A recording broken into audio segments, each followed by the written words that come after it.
This is the Bob and Tom Show. We're about to hook up with one of our favorite human beings, Frank Caliendo. But first, that's Ace Cosby over there. I can see him. He's running the controls. He's our engineer today. I Ace. love Frank. We are in the Napa Auto Parts Studios, where you will find Chick McGee. And a sports update coming up. Going over temperatures across the USA. I'm sure Frank will be fascinated. Then we have Josh. Hi. Josh is wearing the Love Killer. It's one of those caps. I think Holden Caulfield made this famous. It's the one from Fargo with the big pad up in front of the forehead, but this one's made of cloth. Yeah, cousin Eddie may have. Shouts out vagina repellent. Then next to Josh at the Navy Federal Credit Union news desk, it's the lovely Jessica Alsman. This is Tom speaking, and joining us, we have Frank Kelly. Hey, Frank, can you hear me okay? Absolutely. Frankie! Hey, Frank, how's it going? Doing well. Now, Frank, are you in Holy Phoenix? heck, this is the best hookup with anybody we've ever had. Are you in Phoenix right now? Yeah, it is freezing. It's like 52 degrees. Get him! It's brutal. I mean, I went outside. I had to put on a sweatshirt. Chick, read him a couple of those temperatures right now. Boyceville, Wisconsin, 31 below zero.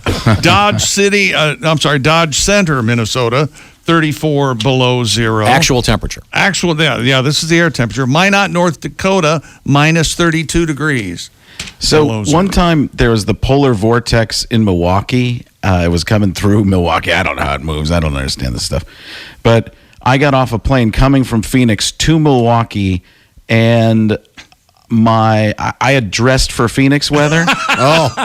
And I got out, and I was still in shorts. I forgot my jacket. I was walking, and you have to go outside the airport to get to the rental cars. I was convulsing. I was literally doing that. It sounded like I got beat up in a cartoon. Like, There was nothing. I'd never felt like that before, and I was just trying to shake it. I was just people are like, "You okay?" I'm like, "No, I'm freezing, and I'm an idiot." Yeah, well, dress warmly, and what was it? One of the weather ladies on NBC was wearing giant ski goggles. Dylan Dreyer, yeah, because apparently in certain temperatures with the wind, you can actually have your corneas freeze or something. Yeah, that's what she said. Protect your corneas. Wow. I mean, she'll see you later, Clark. Her eyes are frozen. Frank Caliendo. Frozen straight ahead. Look at me over here. I'm trying. Comedian Frank Caliendo is on the line with us from Phoenix. Frank has been to the Super Bowl. Got kicked out of the Super Bowl once. How'd that happen? Well, I'll tell you. I was down. Jay Glazer, the Super Bowl or the NFL insider for ESPN, the guy who looks like Ram Man from He-Man. Yeah. Frank, you know who he looks like? He looks like the inflatable autopilot from Airplane. Otto from Airplane. Yes, he's pretty similar. He's like Bullethead. Yeah. I keep waiting for him to go. I'm the Juggernaut. So he brings me down. He's like, "You guys see this? You're not going to believe how amazing this is. You come down to the field. You lift some weights a little bit. We'll do a little bit of that. We do some kickboxing. Sure, it's going to be incredible. You're not going to believe all the kind of stuff we can do. I'm actually working out with a bunch of guys right now on the way down here. So he's like, come on down here. You can just pretend you're working the camera with me, and everything will be fine. You see the flyover? It's going to be incredible." So that was turned into Bobby Slayton. Did you notice that too? I had no idea. How fast did I get to that? Now I got to protect myself from the FCC because I'm going to say something that I probably can't say. So he brings me down there, and an NFL security guy says, "What are you doing down here?" And I was stupid. I was honest. I'm like, "I'm not going to lie. I'm just down here with him." He's like, "You got to go." And I'm like, "Well, I had a badge that said that had the color coding of I could be anywhere." And I said, "Well, I work at Fox. I was I was just on TV, and they told me I could go kick the ball if I wanted to." And he's like, "Get out of here." I was like, "Okay." I turn around, I start to walk away, and I turn around one more time and go, "But they told me," he goes, "That's it." And he rips the badge off of me. Oh, man. And he escorts me out of the stadium. Well, he starts escorting me out to the stadium. He hands me off to stadium security. Meanwhile, I find out that Craig Shoemaker is videotaping this. He's like, "I'm the love master, baby. I'm getting the whole thing." "You're not getting in love, Frank." So, I get escorted out of not just the building.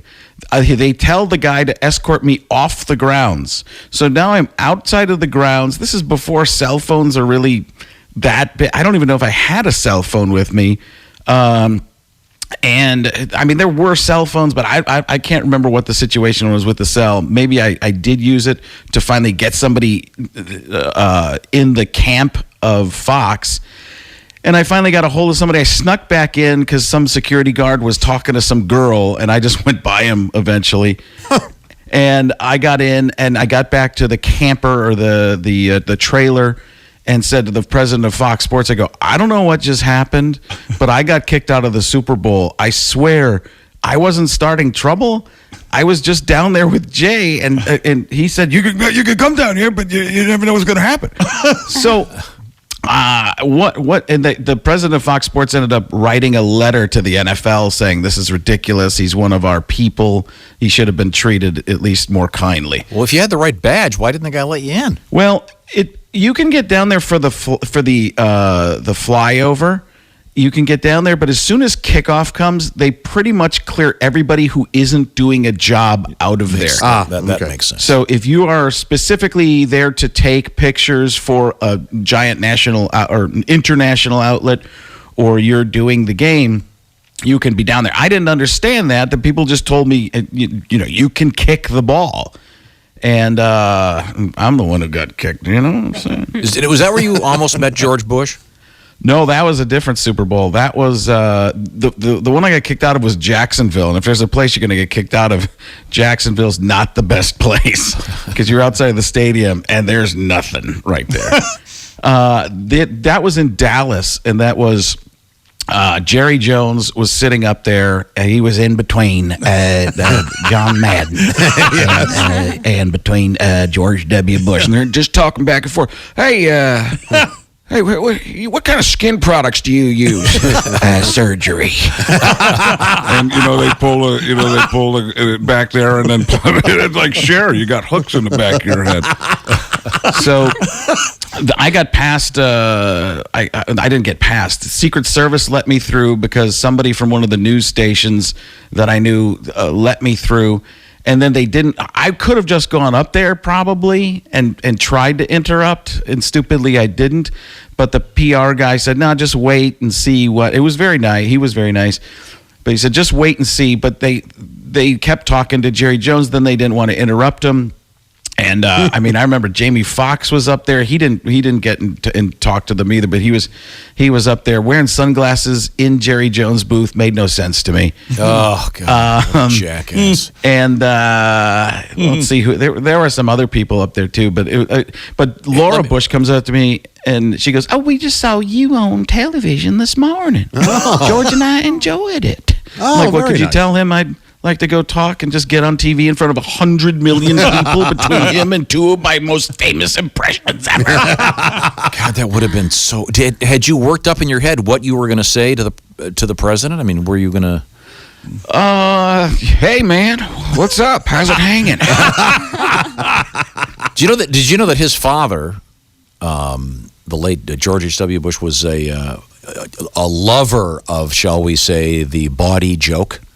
Oh yeah. He was a huge joke. Yeah, W even street joke guy. Mentioned that at the service. Yeah, that a lot of the jokes he enjoyed were fairly blue. Yeah. But I would think if you were in fact in the presence of George W. Bush, I think you probably wouldn't do something, kind of outrageous. I don't know. I've always heard that he was the most relaxed of anybody. Like, and no matter where your political affiliations are, I don't care about that. But they would always say he struggled on television, but behind the camera, when you're just talking to him, nicest guy in the world, man, put a hand on your shoulder and make you feel muy comfortable. I heard one commentator say George W. Bush was the funniest along with Hillary Clinton. They said they were both the Yeah, I've heard funniest that. people they'd met. Really? And you would, yeah. And a lot of I people. never heard that about Hillary. Yeah, apparently she's hilarious. We interviewed her once, and she was real funny. Oh, wow. Who knows? You never know. And we actually interviewed Barack Obama at the same time because they were running against each other. They were both actually pretty Wait a funny. second. I hear Barack Obama's in the studio there. Yeah, he stopped by to. How did you know? That's amazing. Oh, in fact, Frank. here he is now. Oh, here he goes. Oh, hello. Good to see you all. Which one of the Muppets is that? I can't tell. Is that Patrick Mahomes? Is Frank Caliendo? I'm a big fan of all you do. The girls and I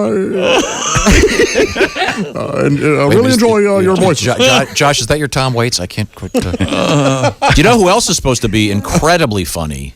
Is Al Gore. No kidding. Yeah, he's supposed to be hilarious, but he was kind of stiff when he was running. So who knows? But everybody's so protected when they're on television.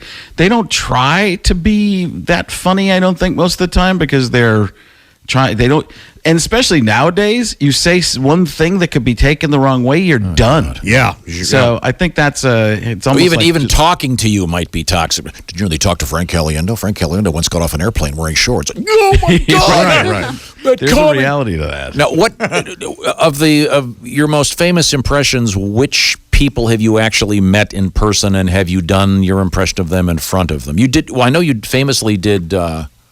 Was for the grandchildren. What was that story you were in? John Madden. John Madden for his grandkids. Made his finally liked you. Yeah, he he ended up liking me. A lot of the sports guys, Jim Rome would not look at me in the eyes. Definitely not going to look your way. Maybe off one or two mirrors, double reflection. That's a possibility. I was having. Pauly Shore was the first one I ever met. He was going down an escalator. I'm like, "Hey, buddy, how's it going?" Was he cool? Yeah, he was nice. He knew who I was. Yeah, well, I was. Believe it or not, I was for some weird reason I was having lunch with one of Jim Rome's merchandise guys or whatever. And this was pretty early. Somebody on the staff. Yeah. Pretty early on. So I had the Frank Caliendo Jim Rome thing put on then a CD and sent out to Jim. I thought he'd think this is hilarious. Right. And I found out that he had no sense of humor. Yeah. Did not go well. Did I tell you guys about when I went to the Comic-Con with my daughter, the Ace Comic-Con thing? What happened? No. Well, we met Loki, Tom Hiddleston. Oh, that's right. Oh, yeah, you told us you were going to. Yeah, so it ended up being the most amazing thing, and he does impressions. So he and I are going back and forth doing Jeff Goldblum. Yes. Hello. Oh, yes, I love that. I love that. And yes, he's like, oh, very good. This is exactly what it's like, except more star power. Way more star power. And I was, yes, and the ability to choose your own apartment. That's right. That's right. But it was funny because we were just talking. It was my daughter was in awe. She's like, "How's your friend Tom?" Because we were just talking like we're like pals, kind of after a little bit. And then he comes down later, and he made me look like the greatest guy in the world. He's like, "Frank, how you doing?" And oh, that's great. It was pretty cool. And then that is cool. My daughter, who she really, really wants to meet is Spider-Man, Tom Holland. Oh, sure, yeah.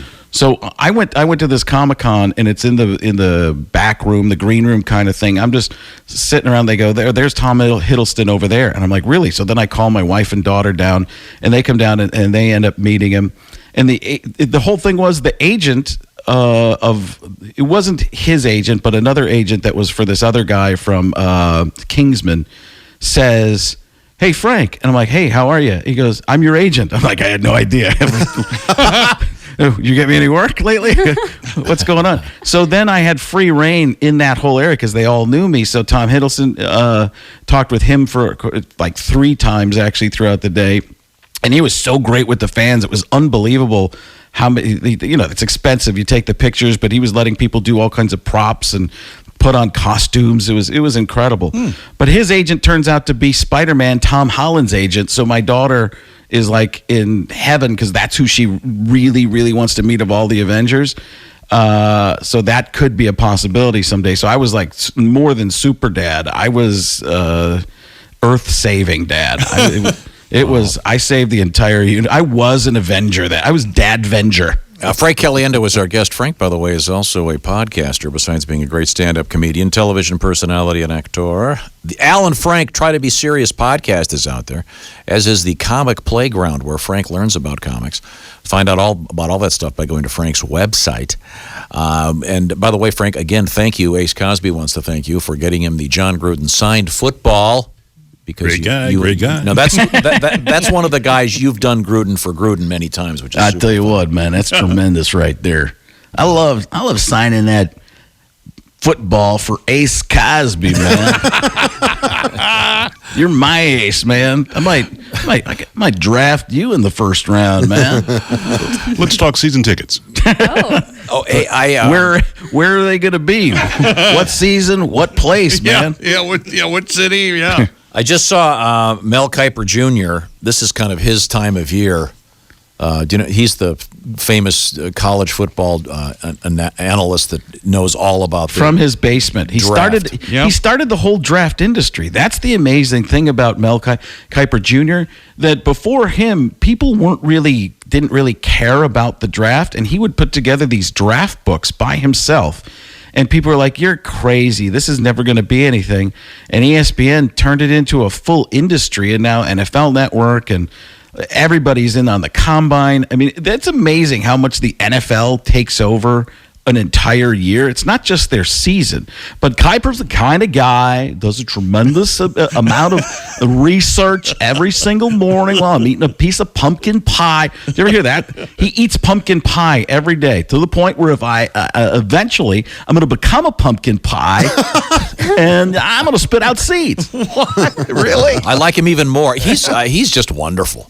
Yeah, he's someone that actually knows what he's talking about. Oh yeah, and the players hate him though, because he grades people, and when you get a lot of times that can cost you hundreds of thousands, if not millions of dollars. So none of the players, you mentioned Mel Kiper Jr., like, yeah, people listen to him, and he's right a lot of the time too. Yeah, he's right. It's so much speculation. It's kind of like he's better than a weatherman, weather person. So it's amazing how much information they have on all these people, and when I say the players, they don't like anybody who does draft grading, because they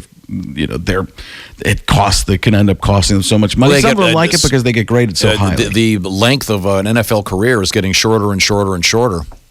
A lot of these guys, they're great, and they're in there for 2 years and a couple of games, and boom, they're out because there's a guy that's younger and faster and hasn't been hurt yet. Yeah, and eventually it could become like baseball, where they just go all analytics, and you're just a cog again. I think it is. Yeah, it's tough, and people get hurt so much. Frank Caliendo is our guest. Are you going to the Super Bowl this year? I am not. I actually like watching it. This may sound like the super privileged version of something, but I would way rather watch it on television than go to the game. And the reason is, when you go to the game, you miss everything else that everybody's talking about the next day or two. So you don't see all the commercials, really. Yeah. You might see them at different times, but it's not the same kind of feeling the next morning. The announcers usually say something ridiculous, or this one, I think, Chick, you're not a Tony Romo guy at all, right? I've totally turned the corner on him. Really? The Chiefs Patriots game, I thought he was excellent. He's so much fun. He gets so excited. He's so excited. This isn't. Did you look what's happening here? Jim, man, I can't. Jim, can you believe this? Yeah. No, he's not going to do. He is. Frank, I don't know if you heard this, but he was so good at predicting the plays, they started to put spoiler alert up when he would talk. Frank, we got to go. Frank Caliendo, by the way. Frank in concert Friday, the 22nd of February in Philadelphia at Parks Casino. Then it's Atlantic City's Ocean Resort Casino on the 23rd. Then April 28th, Ridgefield, Connecticut's Ridgefield Playhouse. Frank, we're going to be seeing you in Texas later this year. Get yourself on out here, won't you? We'd love to have you in the studio for the whole day. Absolutely. I'll get out there soon. You're the best. Frank Caliendo, check out the podcast and find Frank on the interweb thing. Yep. We're coming right back. It's the Bob and Tom Show. This is the Bob and Tom Show. That is the very handsome... Help me here, Jessica.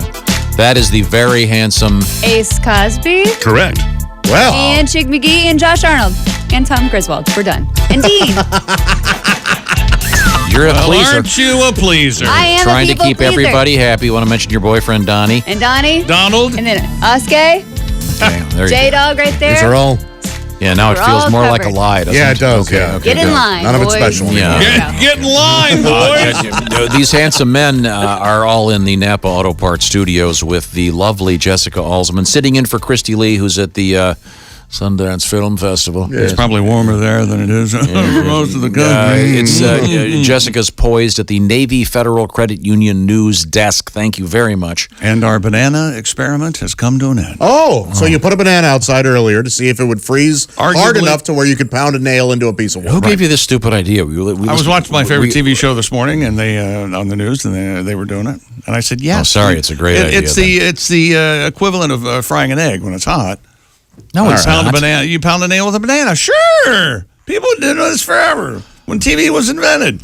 Howdy Doody did. So this. do you have a nail and a board over there? I don't, but Well, then what's the point? Do you have the frozen banana? I have Frozen the- banana?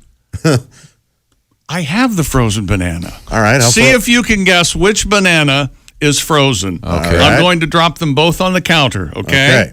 Okay. All right. Here's A. Okay. Okay, that's All not right. frozen. Here's B. Wow. Oh, wow. Yeah. Why don't you try that with water and ice right into your computer? That sure is frozen. Okay. Will that snap in half? Oh, I don't know. Wow. No. Mm-hmm. Oh, it'll tear in half. By the way, if you're going to be eating frozen bananas, the trick is to peel them first. Just Yeah. if you're making smoothies with your frozen bananas, peel them and then freeze them. Okay, thank you color? very much. That was fascinating. Here's an apple. That's an apple. A frozen apple? Yeah.